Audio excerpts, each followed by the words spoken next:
நானும் ஒரு ஆபீஸ்ல வேலை செஞ்சேங்க சார். 98ல இருந்து 2005 வரைக்கும் சிவில் சப்ளைஸ்ல தாலுகா ஆபீஸ்ல மகிழ்ச்சி டெம்பரவரியா வேலை செஞ்சுட்டு இருந்தேங்க சார். லாங் ஆப்ஷன்ஸ் வந்து திடீர்னு ஒரு இன்டர்வியூ 4000 ஸ்கீம்னு வந்து அதுல இன்டர்வியூ நடந்துச்சு. அந்த இதுல வந்து நான் வீட்டுல இருக்க சர்டிபிகேட்டை கொண்டு போய் ஆபீஸ்ல கொடுக்காம விட்டுட்டேங்க சார். அந்த வந்து வேலை கடைசியில எனக்கு இல்ல. 6 வருஷம் வேலை செஞ்சுட்டு கடைசியில அந்த வேலையை வந்து மிஸ் பண்ணிட்டேன். அப்ப உங்களுக்கு பிரெஃபரன்ஸ் கொடுத்திருப்பாங்களா நீங்க கொடுத்திருந்தீங்கன்னா? ஆமாங்க சார். ஆபீஸ்ல மறுபடியும் கமிஷனர் வந்து கேட்டாரு, என்னமா நீங்க வேலை செஞ்சுட்டு இப்படி விட்டுட்டீங்களே, மனசுக்கு ரொம்ப கஷ்டமா இருக்குன்னு. மற்றவங்களுக்கு எல்லாமே நல்லது செஞ்சேங்க சார், என்னைய வந்து காப்பாத்திக்க முடியல. இப்போ ஒரு கஷ்டமான சூழ்நிலை தான் இருந்துகிட்டு இருக்கேன்.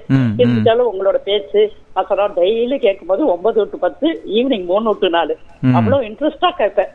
ரொம்ப சந்தோஷமா இருக்கும். பேசணுங்கிறதுக்கு ஒரு பயம் அதெல்லாம் பயம் எல்லாம் வேணாம். என்ன போய் பயம்? நமக்கு தெரிஞ்ச விஷயத்த நீங்க நாங்க சொல்றோம், உங்களுக்கு தெரிஞ்ச விஷயத்த நீங்க சொல்லுங்க. 2 பேரும் பேசி ஒரு நல்ல வாழ்க்கை வாழுவோம், அவ்வளவுதான். கண்டிப்பா சார். இன்னைக்கு பேசணும்னு ஆசைப்பட்டுக்கிட்டு நம்பரை நோட் பண்ணி வச்சுக்கிட்டு பேசினேன். சரி, ரொம்ப சந்தோஷம். முன்னாடி எங்க அக்கா கூட உங்ககிட்ட பேசியிருக்காங்க, பிரபாவதி. அப்படிங்களா? ரொம்ப சந்தோஷம், மகிழ்ச்சி சார். பேசுனது ரொம்ப சந்தோஷம் சார். நல்லது நல்லதுங்க. கண்டிப்பா சார். நன்றி, நன்றி, மிக்க மகிழ்ச்சி. நன்றி.